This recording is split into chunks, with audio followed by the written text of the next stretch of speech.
Welcome back, troglodytes, to Would You Rock or Not, Fender Friday edition. Today we're going to learn about something called Moto. Are we talking about company-affiliated Stratocasters about old cell phones? Or large hippos with names so nice you'll say it twice? No, we're actually talking about these fancy guys.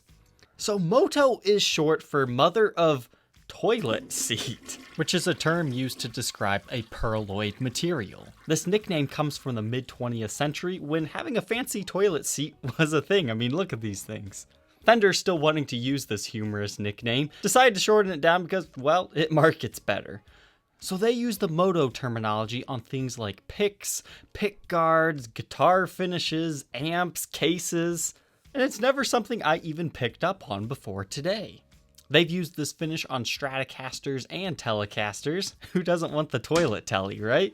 But for today, we're going to look at the Stratocasters. Perhaps the most notable of this series is the Custom Shop edition from 1995 to 96, where 250 of them were made.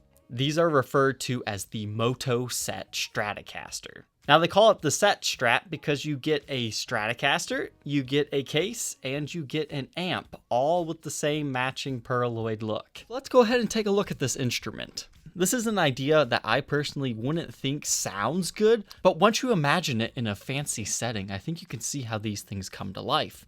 Because you have the pearloid looking finish, you even have the Moto Stratocaster pickguard, and what I personally love most about this is the neck has some very nice bird's eye going on.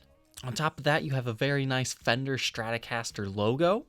This whole thing just seems high-end in a unique way. The back of the headstock is numbered 1 through 250, and you also have the Custom Shop logo.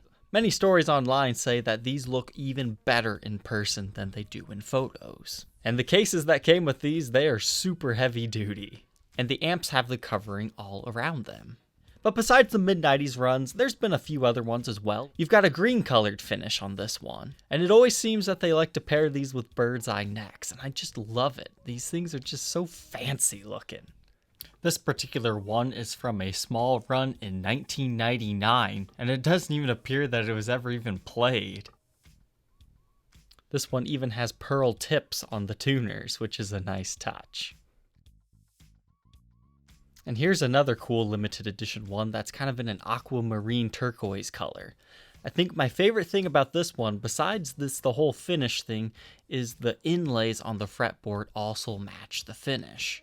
That's definitely the most unique feature to this one, but I think if I was shopping for this, I would probably choose this color over the green. Despite kinda liking the green, this one just seems like it would appeal to more people. I don't quite like the tuners on this one as much, and this does not appear to be a custom shop model. I'm not sure how I personally feel about this more sunburst looking one, but it's definitely still an interesting paint scheme. Getting this one in the sunlight, I bet would just make this look super explosive.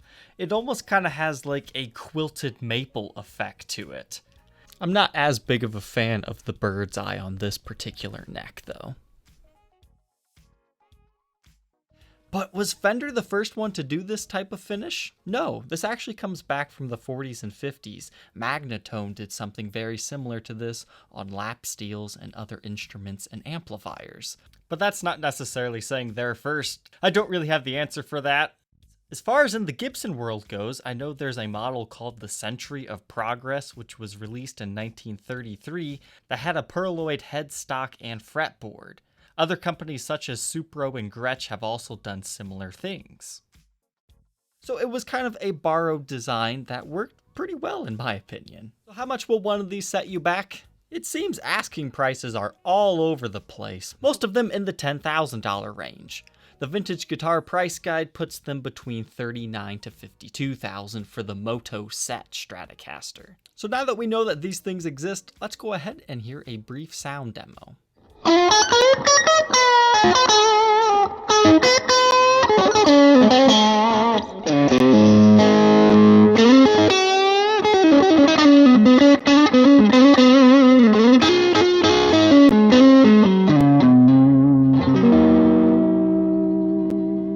The only question left, would you rock a Moto Stratocaster or not? Leave your answer down in the comments section below. Don't forget to like, comment, and subscribe.